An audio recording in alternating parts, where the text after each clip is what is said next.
Faktor-faktor kesalahan ejaan adalah: 1. Interferensi bahasa ibu. 2. Penguasaan kosakata yang kurang. 3. Kurangnya minat baca siswa. 4. Kesalahan siswa dalam menggunakan bahasa Indonesia yang baik dan benar. Contohnya, musola, kata yang benar dalam penulisannya adalah musola, tidak menggunakan huruf H, dan L-nya juga cuma satu. Bagaimana langkah membedakan kutipan langsung dan kutipan tidak langsung dalam proses? Jelaskan dan berikan contoh. Kutipan langsung biasanya digunakan oleh penulis di awal kalimat dan disertakan tahun beserta halaman. Contoh, menurut Palitimia 2013.4, mahasiswa dianjurkan sejak awal untuk menentukan metode sepertian penelitian apa yang digunakan pada penelitian skripsi, tesis, dan disertai mahasiswa perlu memasukkan pandangan yang luas dalam suatu penelitian, yaitu suatu pandangan yang mendukung asumsi atau ontologis, epistemologis, aksiologis, dan metodologis, kualitatif dan kuantitatif. Kutipan tidak langsung. Nama penulis selalu diletakkan di akhir kalimat dan juga menyertakan nama penulis beserta tahun terbitnya sumber tersebut. Contoh, tombol navigasi adalah sebuah tombol yang digunakan oleh para pembaca blog untuk mendapatkan informasi yang mereka butuhkan dari sebuah blog. Dengan adanya tombol navigasi, pembaca dapat mencari topik yang ingin mereka baca tanpa membuka satu persatu halaman sebuah blog. 3. Apa perbedaan dari biografi dan bibliografi?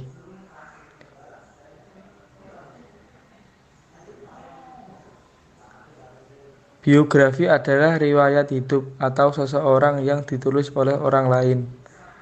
Sedangkan bibliografi atau daftar kepustakaan adalah sebuah bahan-bahan penerbitan lainnya yang mempunyai pertalian dengan sebuah karangan atau sebagian dari karangan yang sedang digarap.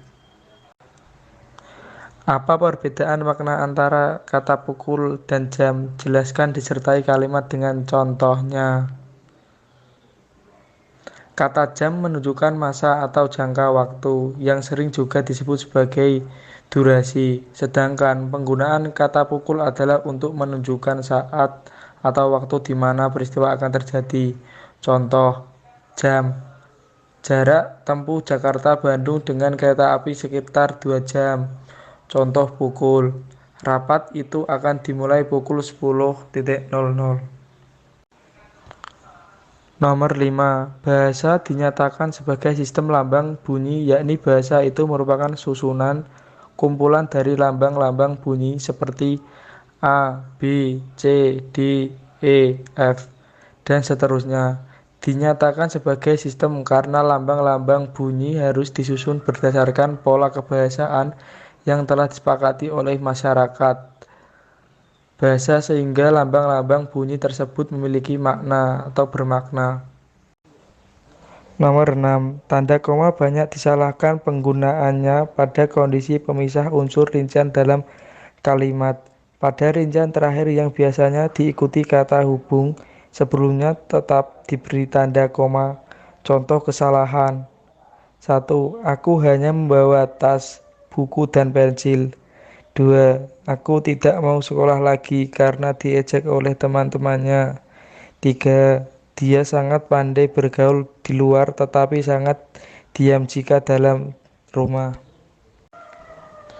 Nomor 7. Tanda titik koma dapat dipakai sebagai pengganti kata penghubung untuk memisahkan kalimat setara yang satu dari kalimat setara yang lain dalam kalimat majemuk. Contohnya, hari sudah malam, anak-anak masih membaca buku, ayah menyelesaikan pekerjaan, ibu menulis makalah, adik membaca cerpen. Tanda titik 2 dipakai pada akhir suatu pernyataan lengkap yang diikuti pemerincian atau penjelasan. Contohnya, mereka memerlukan perabotan rumah tangga, kursi, meja, dan lemari. Hanya ada dua pilihan bagi para pejuang, hidup atau mati. Nomor 8. Kesalahan dalam penulisan huruf miring tidak serta merta karena kurangnya pemahaman mengenai ejaan dalam bahasa Indonesia. Akan tetapi bisa juga karena kurang teliti dalam penulisan. Bisa jadi seorang penulis kurang fokus atau konsentrasi dalam penulisan tersebut. Nomor 9. Konsonan adalah huruf mati selain huruf vokal atau A, I, U, E, O. Huruf ini berjumlah 21 huruf dan huruf ini akan sulit diucapkan jika disambungkan dengan huruf vokal. Huruf konsonan Latin terdiri dari 21 buah yaitu B, C, D, F, G, H, J, K, L, M, N, P, Q, R, S, T, V, W, X, Y, dan Z. Bentuk kesalahan penulisan konsonan memang sering terjadi, semisal banyak yang mengetik kata menggunakan, padahal seharusnya menggunakan karena kata dasar dari menggunakan ialah yakni kata guna dengan tambahan meng dan kan. Perhatikan kutipan artikel berikut. Contoh 1. Jika ditelisik lebih lanjut, bahwa sesungguhnya mereka sudah sepantasnya mendapatkan medali yang diberikan dari bupati. Kalimat sesungguhnya seharusnya sesungguhnya. Contoh 2. Kesalahan dalam pemrogram memang sudah sering banyak dilakukan oleh para pemrogramer pemula. Kalimat memogram diganti menjadi memprogram.